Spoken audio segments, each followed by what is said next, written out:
मित्रों नमस्कार। Misfit live में आपका स्वागत है।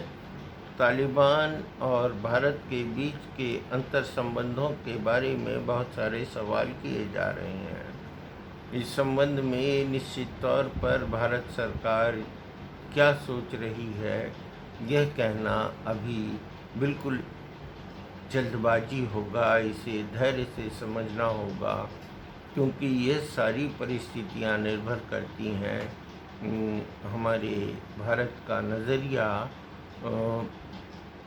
अफ़गानी जनता के लिए क्या है और अफ़गानी शासक यानी तालिबान के लिए क्या है।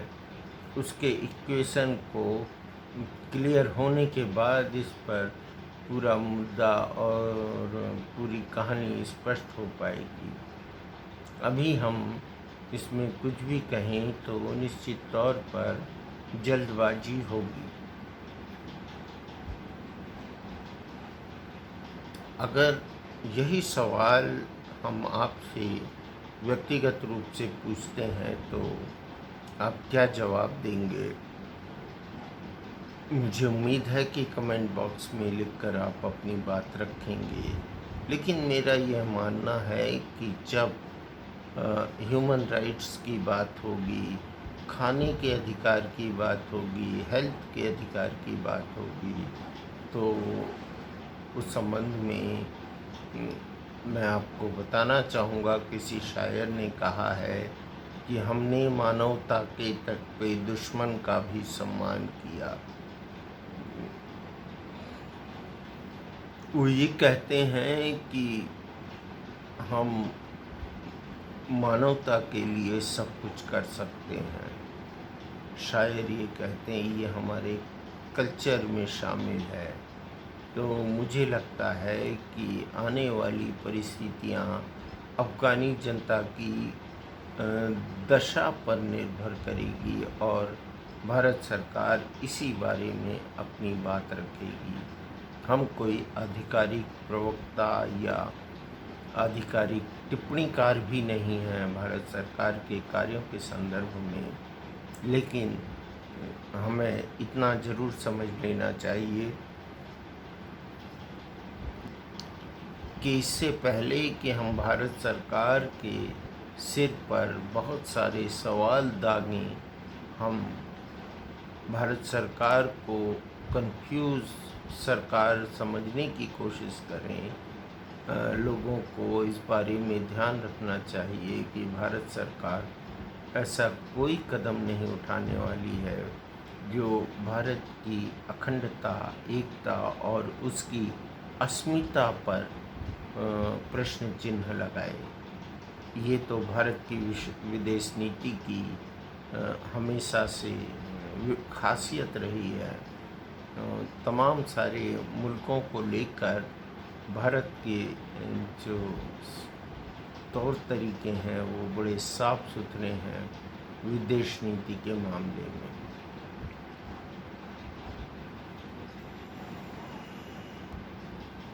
आप सब बेहतर तरीके से यह बात जानते हैं कि भारत सरकार जो भी सोचेगी, जो भी करेगी, वो अगर अफ़गानिस्तान के लिए करना पड़ा तो वो सिर्फ वहाँ की जनता के हालात को देखकर ही करेगी और उस आधार पे ही निर्णय लेगी। और यह निर्णय तुरंत हो जाएगा ऐसा नहीं है। बहुत गंभीरता के साथ समय की प्रतीक्षा करके भारत सरकार अपना निर्णय पेश करेगी।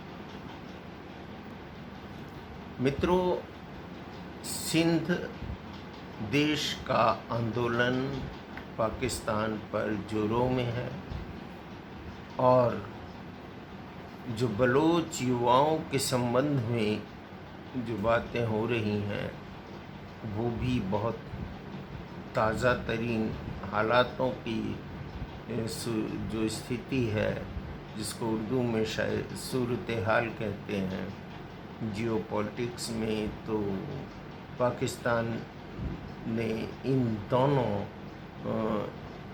लोगों को, दोनों संस्कृतियों को बेहद नकारात्मक रूप से प्रभावित किया है। बलोच यह आरोप लगा रहे हैं कि लगातार उनके लोगों का अपहरण किया जा रहा है और ऐसे अपहरणों की संख्या अब लगभग 50,000 से भी अधिक हो चली है।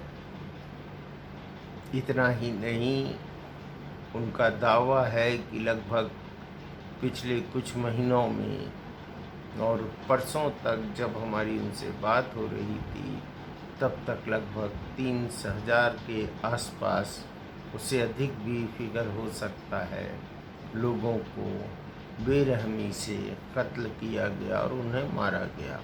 ये मैं नहीं कह रहा हूँ, ये बलोच के जो लोग हैं, बलूचिस्तान के लोग हैं, वो कह रहे हैं और उनका यही सबसे बड़ा दर्द है। मैं आपको स्पष्ट कर दूं कि बलूचिस्तान और सिंध देश, इसकी आवाज़ आज भले कमज़ोर है लेकिन भविष्य में बहुत तेज़ी से आगे उभर के आ सकती है। और इसका मुख्य कारण है पाकिस्तानी पंजाब के लोगों का उनके साथ दुर्व्यवहार।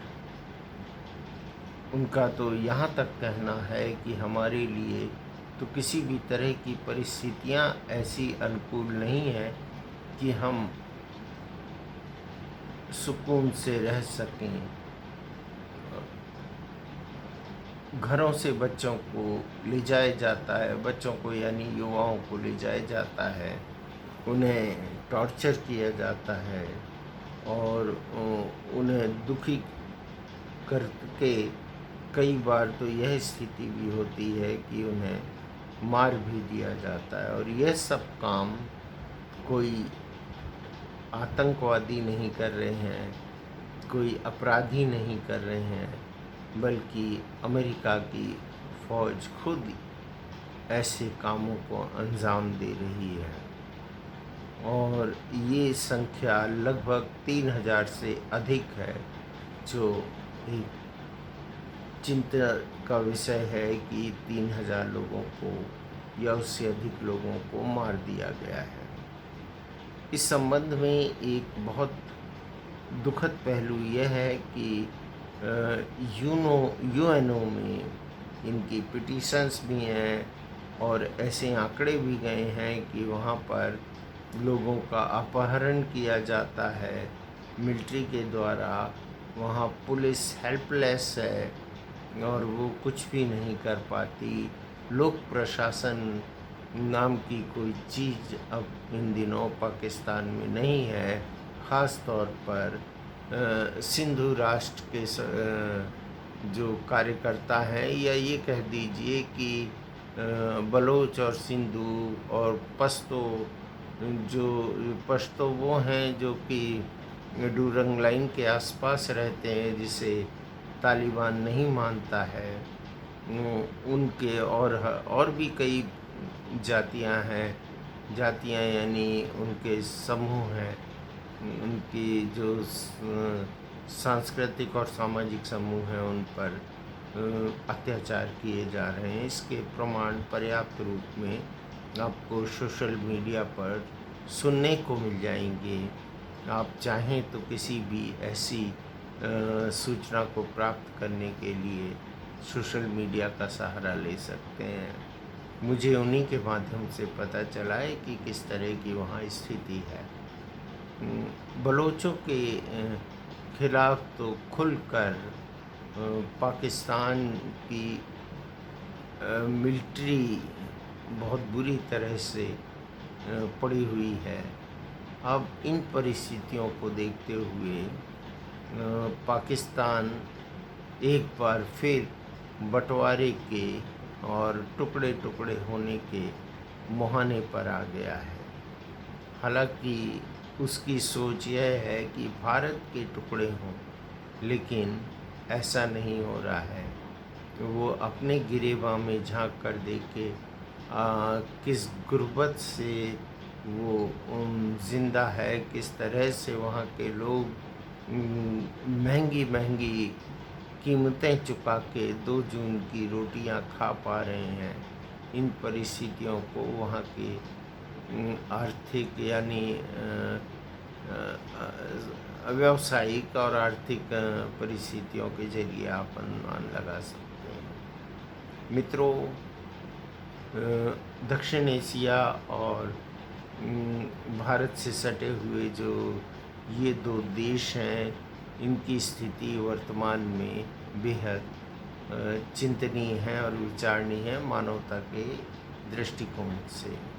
तो यहाँ यह कहना गलत नहीं होगा कि पाकिस्तान का विखंडन अगले 10 से 15 साल के अंदर आसानी से हो सकता है, क्योंकि वहाँ की जनता नहीं चाहती कि वो पाकिस्तान के साथ रहे और इनमें बलोच तथा सिंधी कौमें शामिल हैं और उनके साथ जो बर्बरता होती है उसके लिए पूरी भारतीय जनमानस जो है वो एक तरह से समर्पित है, उनकी आवाज़ बनना चाहता है।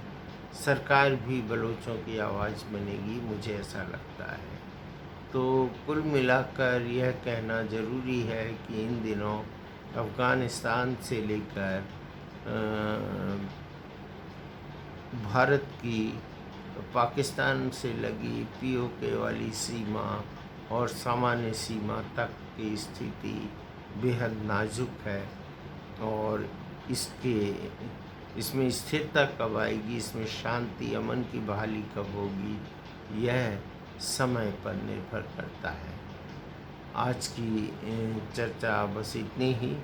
आप सबको बहुत बहुत शुभकामनाएं, बधाई, नमस्ते, जय हिंद, जय भारत, वंदे मातरम। और बलूच समूह को और सिंधु देश के वासियों को जो सिंधु राष्ट्र की कल्पना कर रहे हैं उनको चीयर अप, हौसला रखें, जीतेंगे आप।